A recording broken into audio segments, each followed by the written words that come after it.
এ কি, আমার বাড়ির সামনে থেকে এত লোকের হাঁটার আওয়াজ আসছে। কোথায় যাচ্ছে সবাই, গিয়ে দেখি তো। কি ব্যাপার, গ্রামের সবাই এই বৃষ্টির মধ্যে দল বেঁধে যাচ্ছেটা কোথায়? গ্রামে কি কোথাও কিছু ফ্রিতে দান করছে নাকি? সবাই যাচ্ছে, কই কই আমি তো কিছু জানি না। আমাকে তো কেউ কোনো খবর দেয়নি। ওই তো দূরে এই গ্রামবাসীর দলের মধ্যে রতনও তো যাচ্ছে। ডাকি তো, রতন, এই রতন, শুনে যা তো। কি হয়েছে বুড়িমা, ডাকছো কেন? বলছি, পুরো গ্রামবাসীরা দল বেঁধে যাচ্ছেটা কোথায়? কোথাও কিছু বিনামূল্যে দান করছে নাকি? আমাকে তো কেউ কিছু বলেনি। সে কি বুড়িমা, তুমি জানো না কিছু? জানি না বলেই তো জিজ্ঞাসা করছি, কোথায় যাচ্ছে সবাই? আরে বুড়িমা, আমাদের গ্রামে যে বটতলাটা আছে, ওখানে একজন খুবই জাগ্রত সাধু বাবার আসবার কথা আছে, সেই জন্য সবাই তার কাছেই যাচ্ছে। বলিস কি রে? সাধু বাবার বাড়ি কোথায়? তার নামই বা কি? শুনেছি তো সাধু বাবা সংসার ত্যাগী হয়ে পথে ঘাটে ঘুরে বেড়ান, মানে কোনো স্থায়ী বাসস্থান নেই, আর ওনার নাম নাকি অনুকূল। আরে বাবা, তার মানে তো মনে হচ্ছে খুব জাগ্রত হবে, কি বলিস? হ্যাঁ গো বুড়িমা, সেই জন্যই তো সবাই ছুটে ছুটে যাচ্ছে ওনার কাছে। তুমি আসবে না? আরে আমি তো জানতামই না, তো যাব কিভাবে? আরে এখন তো জানো, তো এখন চলো, আমিও যাই, না হলে আবার সাধু বাবা দেখা পাবো না। হ্যাঁ, আমি চললাম, বুঝলে? হ্যাঁ হ্যাঁ, চল চল। মা, তুমি কোথায় মা? এ কি বাবা পবন, তুই এভাবে কাঁদছিস কেন? কি হয়েছে? আমাদের কেউ ভালোবাসে না মা, সবাই আমাদের সাথে খারাপ ব্যবহার করে, আমাদের উপর হিংসে করে। চুপ কর বাবা, এভাবে কাঁদিস না। কি হয়েছে? কে কি বলেছে তোকে, আমাকে বল। জানো মা, আমি আজকে পুকুরের মাছ ধরতে গিয়ে একটা বড় মাছ পেয়েছিলাম। সে তো ভালো কথা, এতে কাঁদছিস কেন? আর মাছটাই বা কোথায়? সেটাই তো বলছি মা, আমি মাছটা নিয়ে যখন বাড়ি আসছিলাম তোমাকে দেব বলে, তখনই দেবাশিস দাদা কোথা থেকে এসে আমার হাত থেকে মাছটা কেড়ে নিয়ে চলে যায়। আমিও বাধা দিলেও শোনে না। ও মা, কেন? ওদের তো অনেক টাকা, ওরা তোর থেকে মাছ কেড়ে নিল কেন? আর তুই কিছু বললি না? বলেছিলাম তো, আমার একটা কথাও শুনলো না, আরো আমাকে উল্টো পাল্টা কথা বলে আমার হাত থেকে মাছটা কেড়ে নিল। কেন কেড়ে নিল কেন?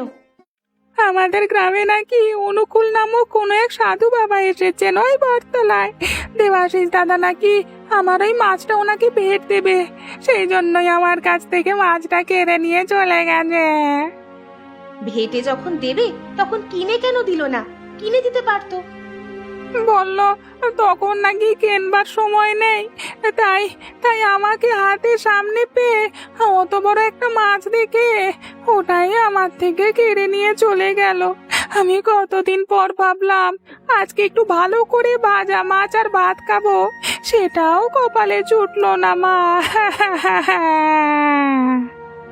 কাঁদিস না বাবা, তুই তো জানিস আমরা কত গরিব।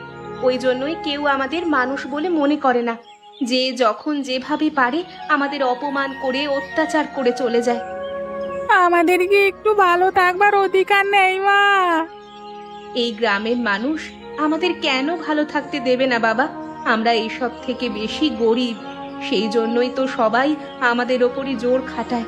আমাদের কথা কেউ শোনে না। যাক, বাদ দে, আর কাঁদিস না তুই। সাধু বাবা, প্রণাম সাধু বাবা, আমাকে দয়া করুন সাধু বাবা, আমাকে আশীর্বাদ করুন বাবা। কি রে বাবা, তুই এভাবে হুম রেখে এসে বললি কেন? আমার পায়ে কে দেখ, তুই কে রে? এই আমি এই গ্রামেই থাকি বাবা, আমরা খুব গরিব বাবা, আপনি আমাদের আশীর্বাদ করুন বাবা, যাতে আমরা অনেক অনেক অনেক টাকার অধিকারী হই এবং অনেক বড়লোক হতে পারি। আমি তোমাদের বরদান করতে পারি, তার বদলে আমাকে তুমি কি দেবে বলো? আমি তো বিনা কোনো কিছু না নিয়ে কাজ করি না। আপনি যা বলবেন, আপনি যা বলবেন বাবা, আমি আপনার জন্য তাই করব। কি করতে হবে আমাকে বলুন। যা বলবো তাই করবে? তাহলে তুমি আমাকে আলু পোস্ত আর গরম গরম ভাত খাওয়াও, তাহলেই আমি তোমাকে বরদান দেব। সে কি বাবা, আলু পোস্ত? কিন্তু বাবা আমরা তো অনেক গরিব বাবা, আর পোস্ত হচ্ছে অনেক দাম, মানে ওই যে কি করে আলু পোস্ত খাবো বাবা? কারণ এই যে বলে আমি যা বলবো তুমি তাই করবে, তাহলে এখন যেভাবে হোক আমাকে আলু পোস্ত ভাত খাওয়াও যদি বরদান পেতে চাও। বাবা আমার কাছে পোস্ত কেনবার টাকা নেই বাবা, আপনি আমাকে আমি আপনাকে আলু পোস্ত খাওয়াতে পারবো না বাবা, আমাকে ক্ষমা করুন বাবা। তাহলে তুমি এখানে দাঁড়িয়ে আছো কেন? এখানে কোনো ভিখিরিদের জায়গা নেই, যাও যাও, অন্য কোথাও যাও।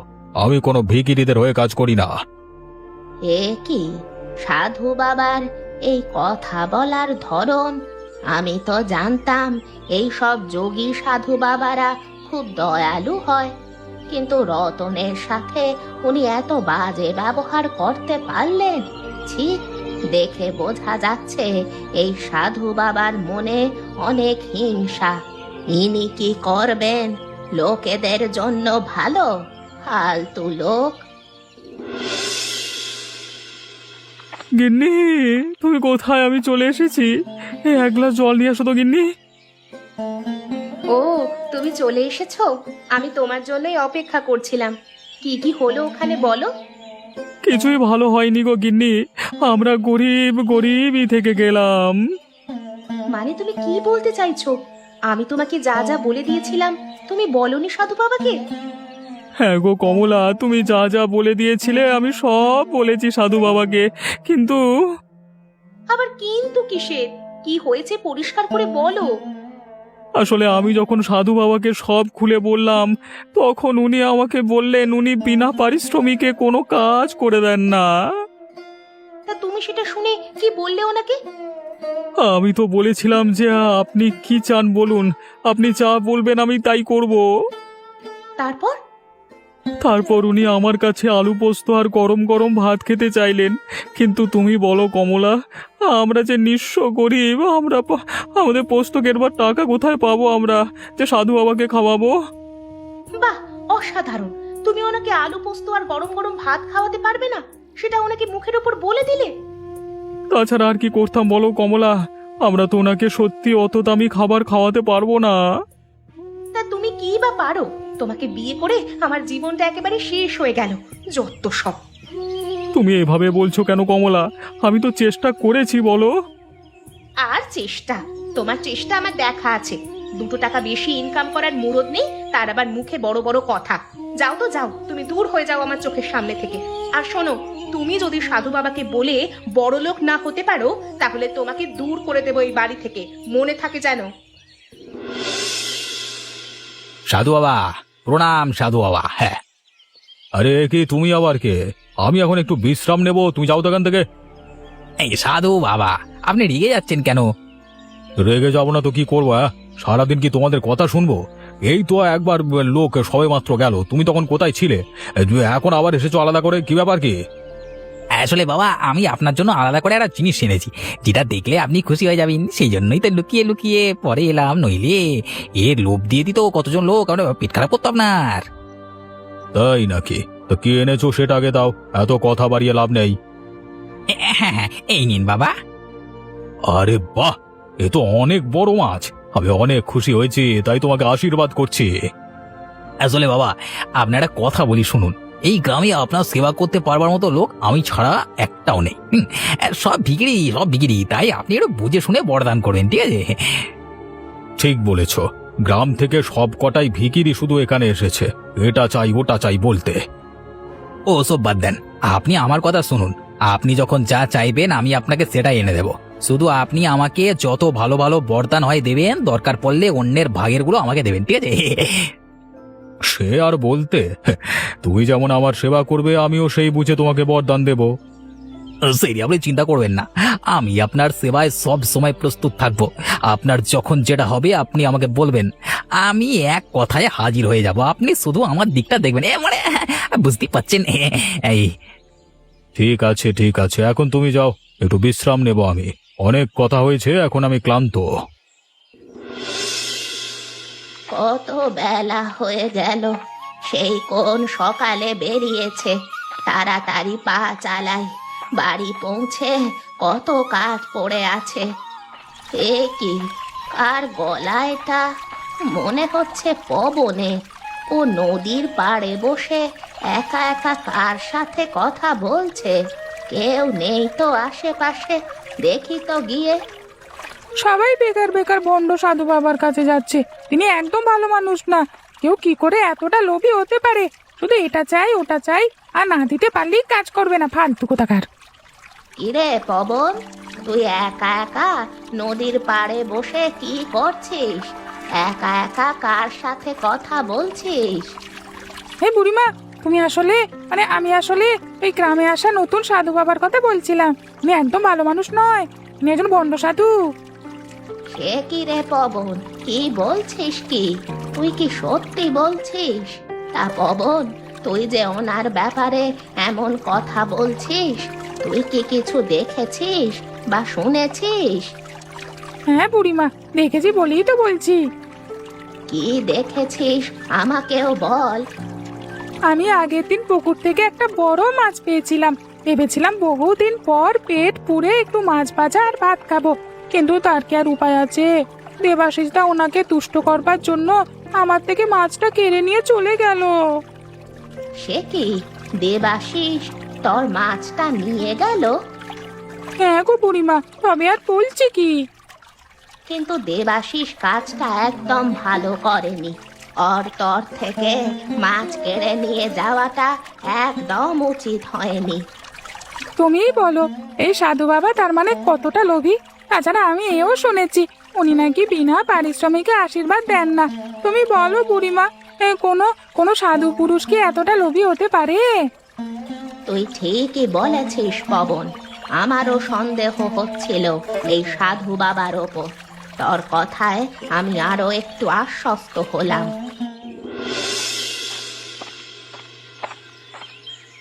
রে রতন, কোথায় চললি ভদ্রপুরে? বাড়ি থেকে কি তাড়িয়ে দিয়েছে নাকি বৌদি? হ্যাঁ, না না, আমি একটু নদীর পাড়ে হাওয়া খেতে যাচ্ছিলাম। তো তুমি কোত্থেকে আসছো? আমি ওই সাধু বাবার কাছে গেছিলাম, ওখান থেকে পিচ্ছি। তুমিও গিয়েছিলে সাধু বাবার কাছে? কিন্তু জানো, লোকটা একদম ভালো না। এই এই এই রতন, ছোট লোকের বাচ্চা, তোর সাহস তো মন্দ না রে। কেউ সাধু বাবার নামে বদনাম করে বেড়াস তুই? যেটা সত্যি সেটাই তো বলছি। উনি তো বিনা স্বার্থে এক চুলো নড়েন না, সেই জন্যই তো বলছি। তা তুই কি ভেবেছিলিস ভিকিরির মতো যে হাত পেতে চাইবি আর উনি তোকে সর্বস্ব উজাড় করে দিয়ে দেবেন? ছোট লোক, অনেকক্ষণ ধরে তোমার বাজে কথা শুনছি দেবাশিসদা। মুখ সামলে কথা বলো, আমি কিন্তু আর সহ্য করবো না। কেন রে, কি করবি তুই? তোর ক্ষমতা আছে আমার কিছু করবার? দেখবি তবে আমি কি করতে পারি, দেখ তবে। তোর এত বড় সাহস, তুই আমার গায়ে হাত তুললি? দেখিস তবে আমি কি করি। দেবাশিসদা, আমি তোমাকে এখনো সাবধান করছি, নিজেকে পাল্টাও। সারা জীবন তো লোকের পা চেটেই চললে। একটু নিজের চেষ্টাতে কিছু করো আর লোকের পা চাটা বন্ধ করো। এই ছোট লোকের বাচ্চা, তুই আমাকে কি বললি? আমি লোকের পা চাটি? তোর সাহস তো মন্দ না। যা করে বেড়াও সেটাই বলছি, বাড়িও তো কিছু বলিনি। ঠিক আছে, আমি এখন এখান থেকে চলে যাচ্ছি, কিন্তু মনে রাখিস আমি অপমানের বদলা নেবই, আমি তোকে দেখে নেব।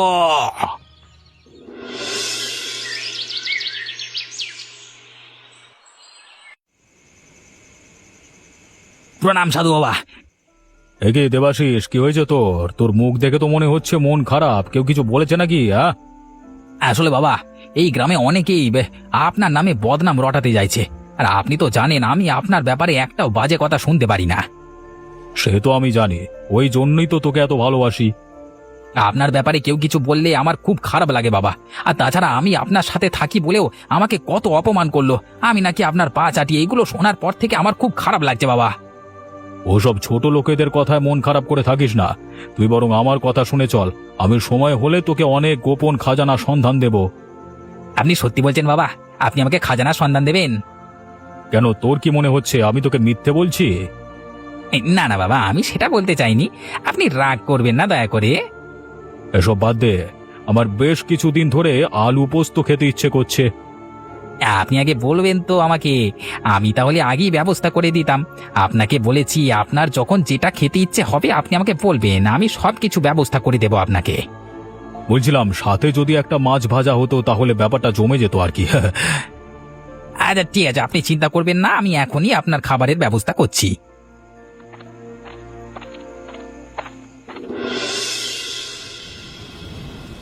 এই বুড়ি, এই বাড়িতে আছো? এই দরজা খোলো। এ কি দেবাশিস, তুই এই ঝড় বৃষ্টির মধ্যে আমার বাড়ি কি করতে এসেছিস? আমার সাথে কি দরকার তোর? দরকার আছে বলি তো এসেছি। এত কথা বলছো কেন? আমার আগে কথাটা শোনো।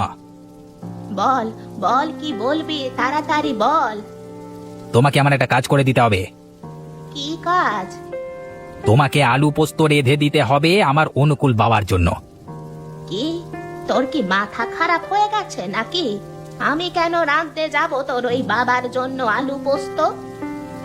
আমি বলছি তাই তোমাকে রাঁধতে হবে। এত কথা বলো না, চুপচাপ যেটা বলছি সেটা করো। মগের মুলুক পেয়েছিস নাকি? যখন যেটা বলবি সেটা করতে হবে।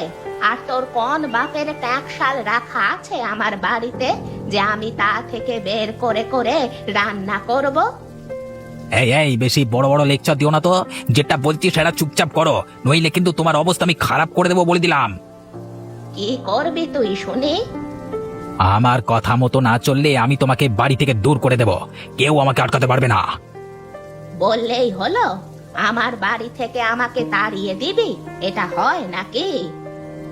আমি কি পারি কি না পারি তুমি কিন্তু খুব ভালো করে জানো। তাই তোমাকে আমি সাবধান করছি। আমি যেটা বলছি সেটা করো, যদি নিজের ভালো চাও।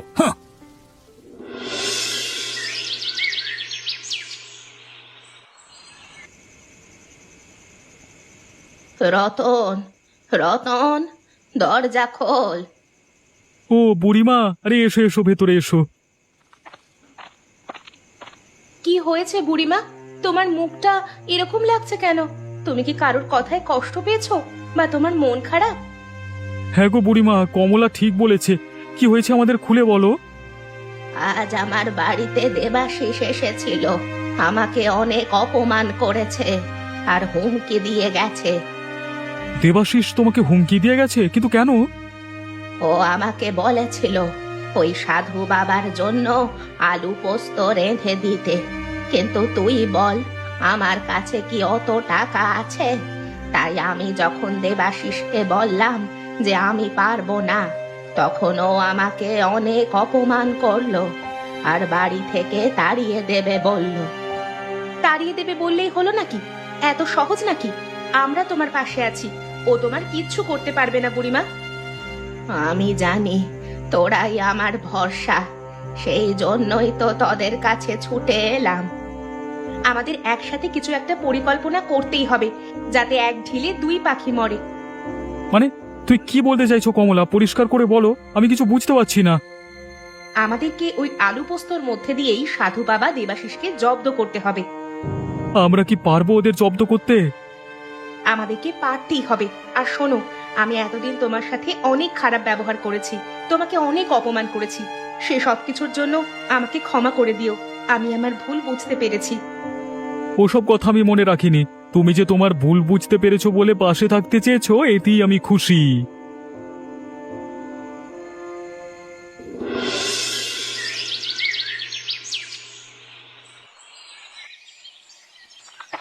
কত বেলা হয়ে গেল, তাড়াতাড়ি বাড়ি যাই, নাহলে এবার মা খুব বকবে।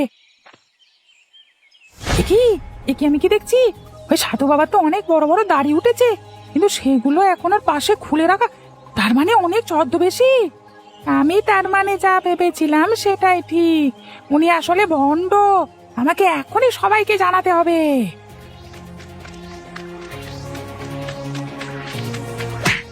উফ বাড়ি কি চল লাগলো রে। এই পবন, দেখে চলতে পারিস না? কানা নাকি? এই রাস্তাঘাটে লোককে ধাক্কা মেরে বেড়াস, লজ্জা করে না?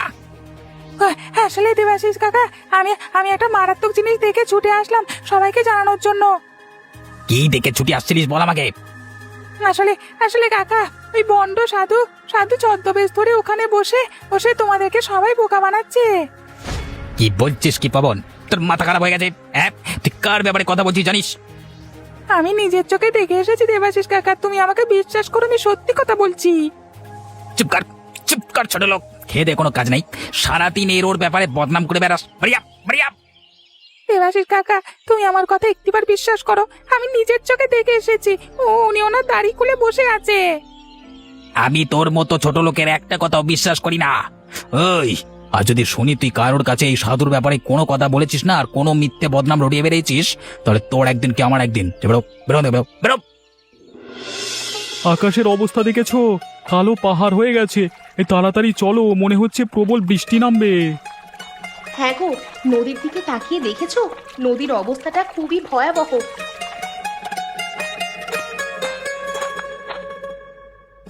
এ কি মিতা বৌদি, তোমরা কোথাও যাচ্ছ নাকি এত জিনিসপত্র নিয়ে? আমরা এখান থেকে চলে যাচ্ছি একটা নিরাপদ আশ্রয়ের উদ্দেশ্যে। চলে যাচ্ছ মানে? কোথায় যাচ্ছ তোমরা? আরে হ্যাঁ রে পবন, কোথায় যাচ্ছিস তোরা? আসলে রতনদা, দেখতেই তো পাচ্ছ তোমরা নদীর অবস্থা কতটা ভয়াবহ। দেখে মনে হচ্ছে আর তো একদিনের মধ্যে নদীর জল প্রবল হয়ে এই গ্রাম ভাসিয়ে নিয়ে চলে যাবে। তার আগে একটা নিরাপদ আশ্রয় খোঁজার চেষ্টা করছি। সত্যি বলছো মিতা বৌদি? তাহলে আমাদের কি হবে? সেজন্যই তো বলছি এখনো সময় আছে। তোমরা সমস্ত কিছু গুছিয়ে নিয়ে নিজের জন্য একটা নিরাপদ আশ্রয় খোঁজো, না হলে কিন্তু খুব বিপদে পড়ে যাবে। কিন্তু তোমরা যাচ্ছ কোথায় সেটা তো বলো। জানি না গো, শুধু এটুকু জানি একটা উঁচু জায়গা খুঁজে বের করতেই হবে, নইলে আমরা ভেসে যাব। ঠিক আছে রতন কাকা, আমরা এখন যাই, নইলে বৃষ্টিতে ভিজে যাব। তোমরাও তোমাদের জিনিসপত্র গুছিয়ে নাও। আচ্ছা আচ্ছা, ঠিক আছে ঠিক আছে, তোরা সাবধানে যাস। হ্যাঁ, ও শান্তি, আমার আলু পোস্ত রান্না প্রায় শেষের পথে, আর একটু বাকি আছে, হলেই বাঁচি। হে কি, এত কষ্ট করে পরিকল্পনা মাফিক রান্না করলাম ওই দেবাশিস আর অনুকূলকে জব্দ করব ভেবে, কিন্তু এদিকে যে বন্যার জল গ্রামে ঢুকতে শুরু করেছে, মনে হচ্ছে যা ভেবেছিলাম তার কিছুই হবে না। হে কি, কাদের যেন গলার আওয়াজ পাচ্ছি, কেউ কি এদিকে আসছে? ও মা, এ তো সেই ভণ্ড সাধু আর দেবাশিস, বানের জলে ভেসে আসছে এদিকে, কিন্তু ওরা মারপিট করছে কেন সেটাই তো বুঝতে পারছি না। উফ, এখানে একটু জল কম আছে, আগে একটু ভালো করে উঠে দাঁড়াই, তারপরে সাধুবাবুকে জব্দ করব। এই সাধু, তুই পালাচ্ছিস কোথায় সালা চিটিংবাজ? সবাই আমাকে বারবার করে সাবধান করেছিল যে তুই ভণ্ড, আমি কারোর কথা বিশ্বাস করিনি, আর তুই আমার বিশ্বাসে এই প্রতিদান দিলি। ওই তুই আমাকে ভুল বুঝছিস দেবাশিস, আমি ভণ্ড নই রে। তুমি যদি ভণ্ড নাই হও তবে তোমার এই পথ খুলে গেল কিভাবে শুনি? হ্যাঁ, আসলে মানে কি বলবো বুঝতে পারছি না, মানে তোমার অনেক নাটক দেখেছি, আর সবাই ঠিকই বলেছিল, আমি বুঝতে পারিনি, তাই শুধু এটা চাই ওটা চাই করে আমার টাকাগুলো ধ্বংস করেছো, আর আমিও বোকার মতো তোমার কথা শুনে গেছি। আমাকে ক্ষমা করে দে দেবাশিস। তোকে আর ক্ষমা? আমার এখন ইচ্ছে করছে তোকে মেরে পাক পেটা করে দি। তোর জন্য আমি কত লোককে অপমান করেছি, ছোট বড় কথা শুনিয়েছি, এখন আমার সামনে নাটক করছিস তুই? হায় হায়, তোদের ঝামেলার চক্করে কখন আমার বানানো আলু পোস্তের কড়াই যে ভেসে চলে গেল বুঝতেই পারলাম না। তোমার আলু পোস্তর কড়াই ভেসে গেছে, ভালো হয়েছে, যা হয় ভালোর জন্যই হয়। এবার এই চিটিংবাজ সাধু মালটা ভেসে গেলে তবেই শান্তি।